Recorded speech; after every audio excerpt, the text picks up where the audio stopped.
Hey everybody, Susan Garrett here. I honestly, I'm hoping this is going to work. I'm out taking the dogs for a walk, and it's kind of a miserable day. But I thought I haven't done a live in a while, and I have to keep my eye out. All the dogs pooped before I went live, but you know, something might happen. Someone goes again, and I got to make sure that I don't leave that behind. We're going to go this way today, guys. So we're usually turned down that way, which is where Encore and Feature are telling me we're going. So if you can hear me, how about a thumbs up? Just to know that everything's working. And I'll promise I won't try to, I'll try not to breathe deeply in your ears. I'm wearing these big clonkin' boots. Quite the look I've got going on. I didn't plan on doing a Facebook Live, but I wanted to talk to you guys about something. It's something, you know what, it's in the middle of winter. Sometimes, you know, it's a known fact your emotions might get a little icy there. Skating while I'm Facebook Living. Emotions might get a little depressed, and people respond to this dip in depression, midwinter blahs in different ways. And sometimes people respond to it in an unhealthy way. And I just wanted to talk about, I am not an expert on bullying, but I see bullying a lot in the dog world. It could be at an agility trial. It could be behind the computer in Facebook. It could be in person. So I just want to share with you my viewpoint on it. And again, if you are being really bullied in a way that is unhealthy, and it's, I don't know if there is a healthy way to be bullied, in a way that's really seriously compromising you, then you need to seek out professional help, right? Don't just take my word for it. But I want to talk about, there's the overt bullies, the ones who know they're being a shithead and are purposefully being mean to somebody who is weaker, either emotionally weaker, or in the dog world, it's, you know, people measure themselves by the brilliance of their dogs sometimes. If you are an overt bully, I mean, I look at them like they must be hurting somewhere badly in their life. But until they recognize that, I don't think we're going to help them. So it's best, if you guys follow us here on Facebook, or if you're in any of our Facebook groups, or if you're in any of our online programs, you know we're very intentional about the community that we create, both on Facebook and in our workshops. And it is, we want to reflect our beliefs in how dogs should be trained. And we believe dogs are best trained when enriched with reinforcement, when you surround Features having a roll in the little bit of snow that there is left here on the golf course, because it's all been melting this week.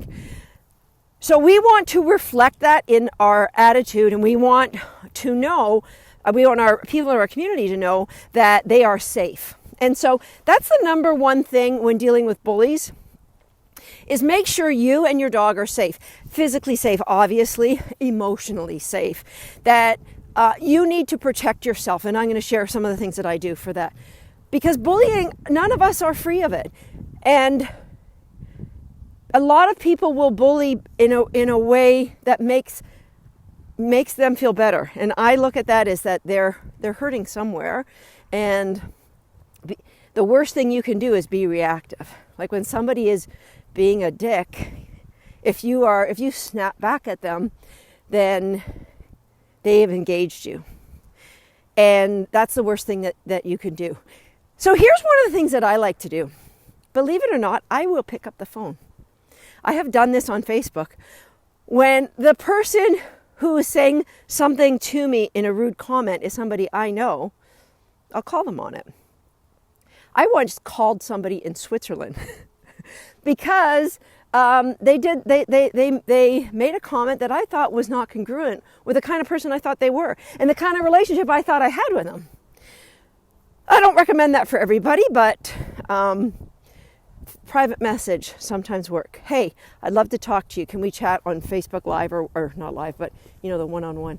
So call them on it, because people may not realize And I'm guilty of that. When I say something to somebody about their dog or in what I think is helpful to them from a dog training point of view, and they take it that I'm being a bully, or they take it that I'm being insensitive.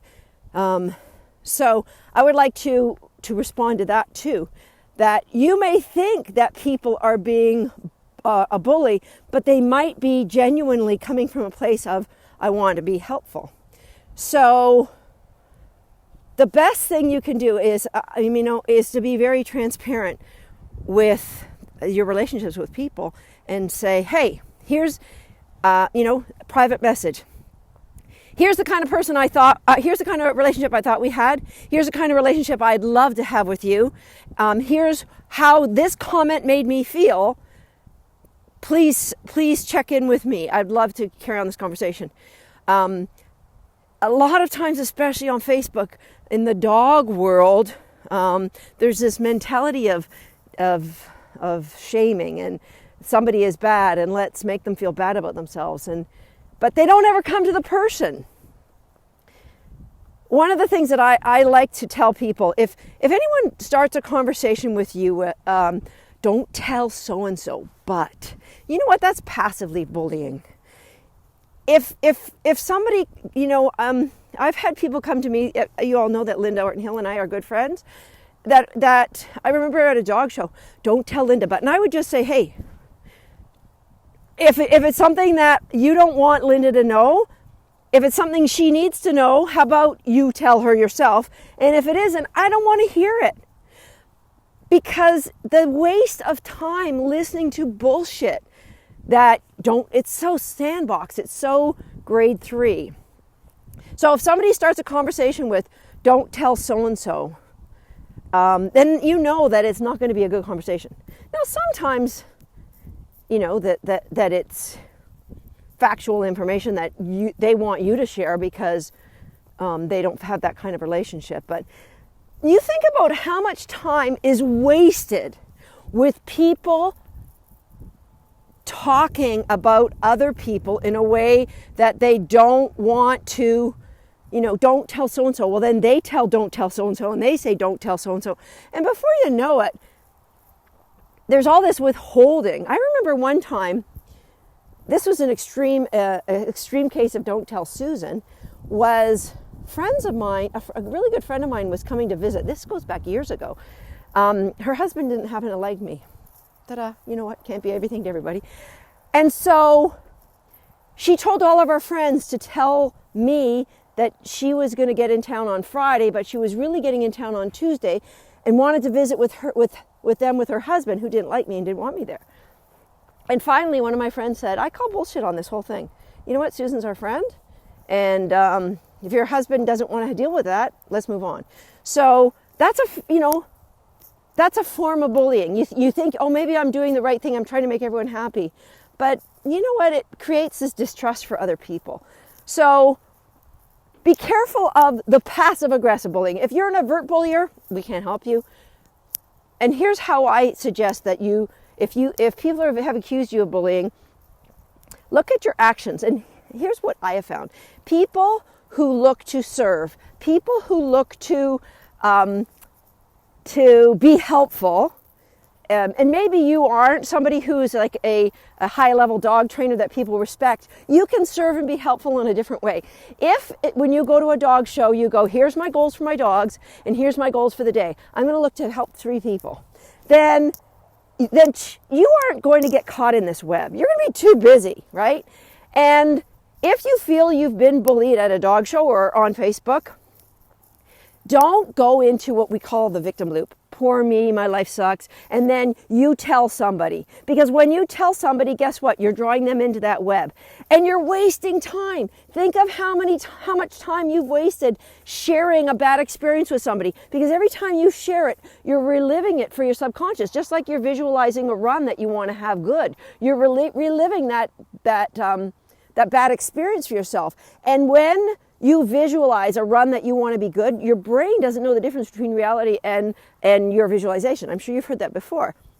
And so you relive this visualization of having this great run in agility, so that when you step up to the gate and you have your run, it will be a great run because you've already done it. Same thing's true of negative experiences. If somebody does you wrong and then you tell somebody, and then another one comes in and you got to tell them, and another one comes in, and then you go home and you got to tell your husband, and then you get on the phone and you tell your friends. Think of the colossal time you've wasted reliving negative experiences for your brain. Here's the way to do it. Go, wow, they must be really hurting to treat me like that. Boom. Let it go. Wipe it off. So energetically, just wipe that shit off. Think of one thing that's nice about that person. Put that thought in your head and go out and do something of service for somebody else. Because when you're in that mindset, you can't get into a victim loop. And I'm not saying that if somebody's bullied you that you aren't a victim. Shit, yes, you are a victim. And it's unfortunate. But I want to talk about not just not being a bully. I don't want to just address those people at dog shows or on Facebook that are being shitheads to other people. I want to address how we can respond to that in a way that serves us best. And it's all about protecting your confidence. So if somebody comes up to you, here, Missy on. There's Missy on. So years ago when Encore was in agility, she was always very, very fast. And I remember people saying, more than one person, she's just a bar knocker. She's always going to be a bar knocker. Form of bullying.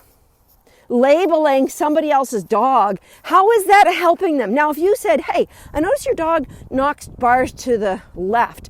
Have you thought of doing jump grids? Here's some things I might suggest. That's different than saying, your dog's just a bar knocker. And so, when Encore went on and won the U.S. Nationals, won it by 2 seconds of the Grand Prix, I might add, that, to me, it was like, just a bar knocker. And guess what? Even if she never won a single thing in her entire career, she's still the most awesome dog on the planet that I adore. So how dare you be disrespectful to that relationship I have with that dog? So think about how you can be, number one, if you're giving somebody a comment about a run that they just did, I'd advise you, unless you have this, like I'm a coach to a lot of my students, and I will just say, hey, you disconnected here, boom, boom, boom, because I've got to go on and get focused for my run. But if you're not their coach, if you're giving unsolicited advice, make sure you, number one, I'd give it 10 minutes till after the run. Number two, say, here's all the things that were awesome.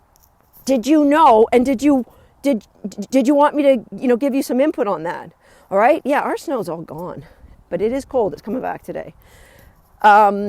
Because these are all passive-aggressive ways that you may be bullying and you don't even know it. You don't mean to. You're not that kind of person, but that's what you do. Okay? So, takeaway from here today, I'm not an expert on the psychology of bullying, but I know it happens in spades in the dog world. That's no different than any other world, but I think a lot of people in the dog world are hurt. And they get that unconditional love from their dogs, and then they have to make themselves feel better by putting somebody else with a dog down. It happens all the time. And so, number one, if you're doing it, take a look at yourself and see what can you latch onto that comes from a place of service for you, because that's when you're going to get your brain out of comparisons and you're going to get your brain into, I love this, I have a great life because I'm serving, these people. And every one of us can do something of service for others. And number two, if you're the person you feel bullied, don't go into that victim loop. Don't go telling 12 friends. Just think of all of the last bad thing that happened to you that you shared with somebody. All right? Think of how long it took to retell that story. 10 minutes, 15 minutes. And then think of how many people you told that story to. Was it 4? There's a whole hour of your life that you've wasted. What about talking about this Facebook Live? Talking about how to proactively respond in a good way when crap happens to you in life at a dog show. All right? And then we're investing an hour in really productive ways. If you've got some great productive responses to how we can, as a community, proactively help bullies not to be bullies, and how we can all proactively respond in a really positive way to this, then leave a comment here on this live. Please don't leave a comment sharing with how you've been bullied, because you know what? it sucks. I'm sorry. I'm giving you a virtual hug if you're one of those people who had to put up with that bullshit. Some of us have thicker skins than others, and when you know, I can brush things off that a lot of other people can't. I feel badly for you. So you're getting my hug to you. Here's a big hug to all of you, and I want you to flip that around on its head. Think of how you can turn this into a positive for your life. I'm off to finish my walk. You guys have a fantastic day.